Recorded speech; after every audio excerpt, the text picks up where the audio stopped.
এত মৃত্যু এই 2 দিনে মৃত্যুগুলো দেখেছি, যেহেতু আমরা ফিল্ডে ছিলাম। এই মৃত্যুগুলো আমাদের হৃদয় নাড়িয়ে দিয়েছে। এই মৃত্যুগুলো আমাদেরকে মনে হচ্ছে যে আমরা কি আর মানুষ বা জাতি হিসেবে আমরা ঠিক জায়গায় আছি কি না।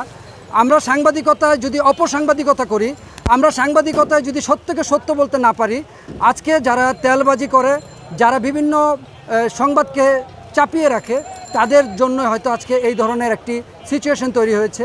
তেলবাজি সাংবাদিকতায় আজকে যে ধরনের প্রশ্ন করা হয়েছিল প্রধানমন্ত্রীকে, তার উত্তরের জেরে আজকে দেশে একটা ভয়ঙ্কর পরিস্থিতি সৃষ্টি হয়েছে।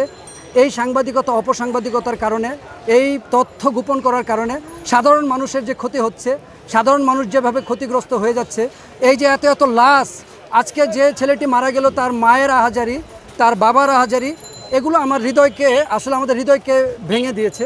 আমাদেরকে একেবারে বলা চলে যে আমরা হৃদয় থেকে নিশ্চিহ্ন হয়ে যাচ্ছি।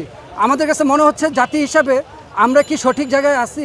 আমরা কি সঠিক সাংবাদিকতা করতে পারছি? আমরা কি তো সাদাকে সাদা কালোকে কালো বলতে? আমরা আজকের এই ভয়ঙ্কর যে স্পটে 2 জন মানুষের তরতাজা প্রাণ নিভে গিয়েছে, সেই স্পট থেকে বেলা শেষে নাজমুল হক।